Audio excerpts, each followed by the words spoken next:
echo the same thing you said. It's good to be here. It's a privilege to be here and represent Telmar. We're the new owners of Telmar. My business partner and I, we invest in the intersection of creativity, technology, and human science, and grow and incubate those companies. So we're excited some innovations that will be coming out for Telmar. But aside from that, I've been on a journey to get a theme going. And so through a podcast launched in October, a theme of creative intelligence. And we see technology and AI influence creativity in remarkable ways right now at a pace that's unparalleled. And we're trying to get a conversation going around creative intelligence and getting all these industries, including this industry and this marketplace, that are involved in creativity and using technology. So we've highlighted a few of these episodes. I've talked to these incredible PhDs, these brilliant people, and just had a conversation with them. And it's incredible at the insights and what's happening. And it's time for this umbrella, this thinking of creative intelligence to take its place here in our conversations. So we're analyzing through this. I'll take you through a few of these things, how creative intelligence and how it affects us in a creative world, and obviously in this sector, consumers. So one of the first ones was a really eye-opening episode. We interviewed Chris Duffy. He was with Adobe, and then also Katie Hillier as a digital anthropologist. It was a stirring conversation between the two. And what's interesting is when we talk to Chris about the human element in design and how technology is enhancing, he was really made the statement that the creatives are embracing AI. They're embracing technology. They're not afraid of it at all. They want this help. And then when we talked with Katie, one of the things that she was showing us is really the future is digital anthropology. And when you think about that, we've heard about the study of human science. And this is a small, by the size of PhDs in the world, a very small sector. But the way they look at the world, I think, is something we all need to take a look at. Because they could be instrumental in accelerating the way we look at data. You pair them along with data scientists, and it's a remarkable conversation that got started. So this here is definitely the first theme of what this creative intelligence thinking is about, that it's a category, and that even digital anthropologists, that there's a need for them. There's a big need for how they look at data and how they can contribute. This one was unbelievable, mind-blowing when I met with this woman. She, in her career, her young career, what she's done with Mercedes and others, she here, aside from all that she's done, and she's not even 30, but what she did is she built the first AI cognitive scientist assistant. And how does that have anything to do with creativity?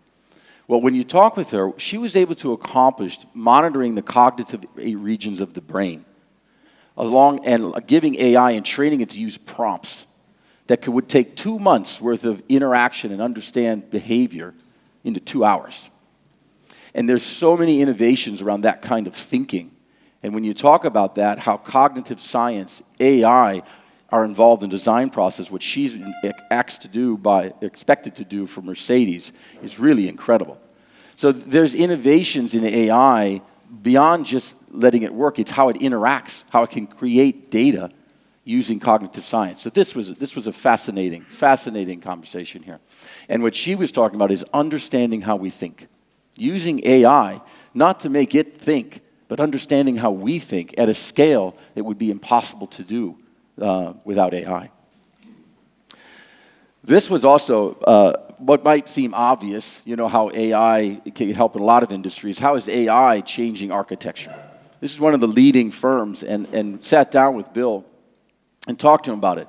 What does this mean? How are you using AI? How is it changing this cutting-edge design and thinking? He talked about it's really a member of the team. He says, and you have to think of it as a member of his team. And he considers it like having 10,000 workers out there doing survey, getting better knowledge. And this is interesting. This ties back to creativity, right? Creativity is not new where you have an intern maybe go get information or magazine, create tear sheets, mood boards, these things like this for inspiration. Well, AI can generate an unprecedented amount of inspiration for the creative process.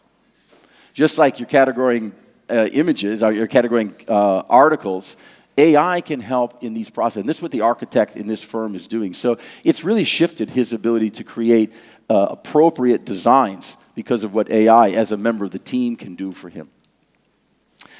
This also here. Now, he is involved in London, Richie, in teaching a lot of young minds. And he has a passion for understanding how technology, AI is doing. But he had a particular bent on this episode about fashion, which is heavy into design. And so what he was showing is that by including all this data, even wearable data, the way they're doing these, they're teaching these young minds that that's just part of the process. If you're going to design, if you're going to be a fashion designer, you have to understand how technology and AI is enabling you to be more effective. And it's incredible how the young minds are embracing it. So creative intelligence, this way of thinking, that's what the young minds are doing. And that's what we as industries have to realize. This spans all industries where there's creativity. We're all getting touched. The one I don't even have on here was the McLaren, what he did. It was just incredible. So taking AI to the next level. This one here really showed that even AI in art is happening. And that creativity there is essential, but we have a distorted opinion of what AI really is doing.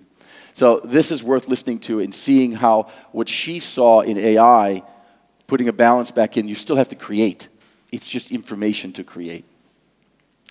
So learn by doing, that's what AI can do. Just to summarize, because I'm going to run out of time here, I get so excited about this topic here, is that the vision of my business partner and I is that creative intelligence is a category. And there is technology. We hear it today. We hear yesterday about how measurement is influencing what you might create. It is a practice that we see, this umbrella is creative intelligence. And it does enhance creativity. It makes it more effective. But there's a movement for digital anthropology. And you're going to see more and more of that. We are committed to getting this out there. And you'll see more and more of that from us and our group. Digital anthropology is a new way of looking aside with data science at interesting data and creating understanding in human behavior. So I'm sorry I'm going really quick, but thank you for your time and excited to be here, and thank you very much.